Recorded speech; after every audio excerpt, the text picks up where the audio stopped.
ಪ್ರತಾಪ್ ಸಿಂಹ ಸಹೋದರ ವಿಕ್ರಮ್ ಸಿಂಹರನ್ನ ಬಂಧನ ಮಾಡಲಾಗಿದೆ. ಸರ್ಕಾರಿ ಜಾಗದಲ್ಲಿ ಮರಗಳ ಮಾರಣಹೋಮ ಕೇಸ್ಗೆ ಸಂಬಂಧಪಟ್ಟಂತೆ ಅವರನ್ನ ಬಂಧನ ಮಾಡಲಾಗಿದೆ.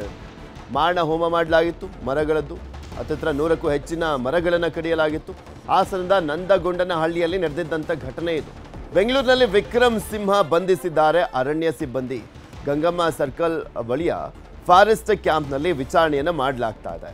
ಸರ್ಕಾರಿ ಜಮೀನಿನಲ್ಲಿದ್ದಂಥ 126 ಮರಗಳನ್ನು ಕಡಿಸಿರುವಂಥ ಆರೋಪ ಇವರ ಮೇಲಿರುವಂಥದ್ದು. ಸೊ ಹೀಗಾಗಿ ಕಾನೂನಿನ ಪ್ರಕಾರ ಅವರನ್ನು ಅರೆಸ್ಟ್ ಮಾಡಲಾಗಿದೆ. ಮರಗಳನ್ನು ಅಕ್ರಮವಾಗಿ ಕಡಿದು ಸಾಗಾಣಿಕೆ ಯತ್ನವನ್ನ ಮಾಡಿದಂಥ ಆರೋಪ ಅವ್ರ ಮೇಲಿತ್ತು. ಸೊ ಹೀಗಾಗಿ ವಿಕ್ರಮ್ ಸಿಂಹ ಅವರನ್ನ ಬಂಧಿಸಲಾಗಿದೆ. ಸಂಸದ ಪ್ರತಾಪ್ ಸಿಂಹ ಅವರ ಸಹೋದರ ಇವರು. ಇದೆಲ್ಲದ್ರ ಬಗ್ಗೆ ಇನ್ನಷ್ಟು ಮಾಹಿತಿಯನ್ನು ಕೊಡ್ತಾ ಹೋಗ್ತಾರೆ ನಮ್ಮ ಹಾಸನದ ಪ್ರತಿನಿಧಿ ಕೃಷ್ಣಮೂರ್ತಿ ನಮ್ಮ ಜೊತೆ ದೂರವಾಣಿ ಸಂಪರ್ಕದಲ್ಲಿ ಜಾಯ್ನ್ ಆಗ್ತಾರೆ. ಕೃಷ್ಣಮೂರ್ತಿ, ಇದಾಗಿ ಆಲ್ರೆಡಿ ಸಾಕಷ್ಟು ದಿನಗಳಾಗ್ತಾ ಬರ್ತಾ ಇದೆ. ಅವ್ರನ್ನ ವಿಚಾರಣೆ ಅಂದರೆ ಈ ಹಿಂದೆ ಮಾಡಿದಂಥ ಸಂದರ್ಭದಲ್ಲಿ ನಾನಲ್ಲ ಅಂತ ಹೇಳ್ತಾ ಇದ್ರು, ಬಟ್ ಲೀಸಿಗೆ ಪಡ್ಕೊಂಡಿದ್ದು ಹೌದು ಅಂತ ಹೇಳ್ತಾ ಇದ್ರು. ಹಂಗೆ ನೋಡಿದಂಥ ಸಂದರ್ಭದಲ್ಲಿ ಇವ್ರದೇ ಜವಾಬ್ದಾರಿ ಆಗುತ್ತೆ. ಈಗ ಯಾವ ರೀತಿಯಾಗಿ ವಿಚಾರಣೆಯನ್ನು ಮಾಡಲಾಗ್ತಾ ಇದೆ ಅಂತ ಅವರನ್ನ?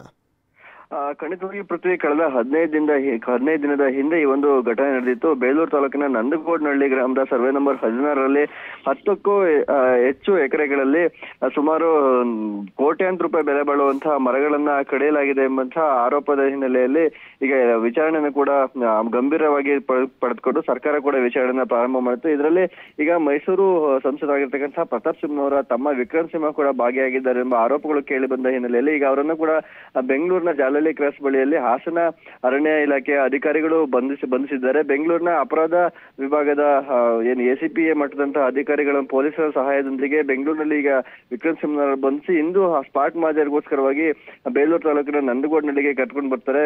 ಈ ಒಂದು ಗಂಭೀರ ಆರೋಪದಲ್ಲಿ ಸುಮಾರು 5 ಪ್ರಮುಖ ಅರಣ್ಯ ಇಲಾಖೆಯ ಅಧಿಕಾರಿಗಳು ಕೂಡ ಸಸ್ಪೆಂಡ್ ಆಗಿದ್ರು. ಇದೆಲ್ಲ ಗಮನವನ್ನ ಹರಿಸಿದಂತಹ ಅರಣ್ಯ ಇಲಾಖೆಯ ಕೆಲ ಅಧಿಕಾರಿಗಳು ಈ ಒಂದು ಜಾಗವನ್ನ ಲೀಸ್ಗೆ ಮಾಡ್ಕೊಂಡಿದ್ದಂತಹ ವಿಕ್ರಮ್ ಸಿಂಹ ಅವರ ಪಾತ್ರ ಇರ್ಬೋದು ಎಂಬಂತಹ ಹಿನ್ನೆಲೆಯಲ್ಲಿ ಈಗ ಅವರನ್ನ ಬಂಧನವನ್ನ ಮಾಡಿದ್ದಾರೆ. ಈ ಜಾಗಕ್ಕೂ ವಿಕ್ರಮ್ ಸಿಂಹರಿಗೂ ನನಗೆ ಯಾವುದೇ ಸಂಬಂಧ ಇಲ್ಲ, ನನಗೆ ಮರವನ್ನ ಕಡಿಯೋದಕ್ಕೂ ನನಗೂ ಸಂಬಂಧ ಇಲ್ಲ ಎಂಬಂತಹ ಪದೇ ಹೇಳಿಕೆನೂ ಕೂಡ ವಿಕ್ರಮ್ ಸಿಂಹ ಕೊಡ್ತಿದ್ರು. ಆದ್ರೆ ಸುಮಾರು 3 ಎಕರೆ 10 ಗುಂಟೆ ಜಾಗವನ್ನ ಶುಂಠಿ ಬೆಳಲಿಕ್ಕೋಸ್ಕರವಾಗಿ ಜಯಮ್ಮ ಮತ್ತು ರಾಕೇಶ್ ಶೆಟ್ಟಿ ಎಂಬರ ಬಳಿ ವಿಕ್ರಮ್ ಸಿಂಹ ಈಗ ಲೀಸ್ಗೆ ಮಾಡ್ಕೊಂಡಿದ್ರು. ಆ ಜಾಗದಲ್ಲಿ ಈಗ ಮರವನ್ನ ಕಡಿಯಲಾಗಿದೆ. ಈ ಮರವನ್ನ ಈಗಾಗಲೇ ಫಾರೆಸ್ಟ್ ನ ಅಧಿಕಾರಿಗಳು ಕೂಡ ವಶಕ್ಕೆ ಪಡೆದುಕೊಂಡಿದ್ದಾರೆ. ಬೇಲೂರು ತಹಶೀಲ್ದಾರ್ ಆಗಿರ್ತಕ್ಕಂತಹ ಮಮತಾರ್ ಅವರ ಸಮಯ ಪ್ರಜ್ಞೆಯಿಂದ ಈ ಒಂದು ಪ್ರಕರಣ ಬೆಳಕಿಗೆ ಬಂದಿತ್ತು. ಈಗ ವಿಕ್ರಮ್ ಸಿಂಹ ಅವರು ಈ ಒಂದು ಘಟನೆಯಲ್ಲಿ ಪಾತ್ರ ಇದೆ ಮತ್ತು ಇದರಲ್ಲಿ ಬಂಧನ ಆಗಿದ್ದು ಯಾವ ರೀತಿಯಾಗಿ ಅವರ ಪಾತ್ರ ಇದೆ ಮತ್ತು ಅವರು ಮರವನ್ನ ಕಡಿಸಿದಾರೆ ಇಲ್ಲ ಎಂಬಂತದ್ದು ಕೂಡ ಮುಂದೆ ಅರಣ್ಯ ಇಲಾಖೆ ತನಿಖೆಯಲ್ಲಿ ಗೊತ್ತಾಗಬೇಕಾಗಿದೆ.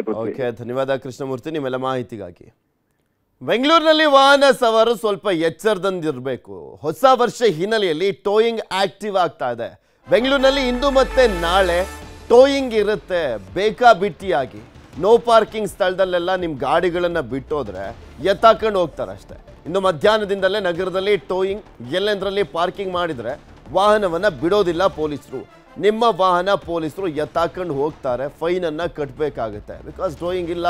ಸೊ ಹೀಗಾಗಿ ಎಲ್ಲಿ ಬೇಕಾದರೂ ನಿಲ್ಸ್ಕೊಂಡು ಹೋದ್ರೂ ಕೂಡ ಹೇಳೋರಿಲ್ಲ ಕೇಳೋರಿಲ್ಲ ಅಂತ ಅಂದ್ಕೊಂಡ್ರೆ ನಿಮ್ಮ ವಾಹನಕ್ಕೆ ಫೈನ್ ಬಿದ್ದಿರುತ್ತೆ.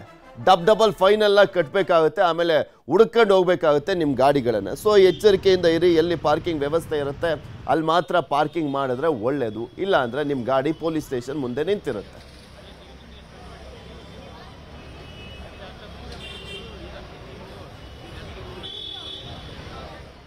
ಕನ್ನಡಿಗರ ಮೆಚ್ಚಿನ ನಿಮ್ಮ ನ್ಯೂಸ್ 18 ಕನ್ನಡ ಈಗ ವಾಟ್ಸ್ಆಪ್ನಲ್ಲಿಯೂ ಲಭ್ಯ.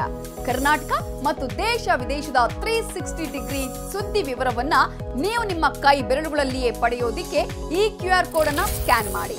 ನಮ್ಮ ಚಾನೆಲ್ ಅನ್ನ ಫಾಲೋ ಮಾಡಿ, ನೋಟಿಫಿಕೇಶನ್ ಆನ್ ಮಾಡಿ.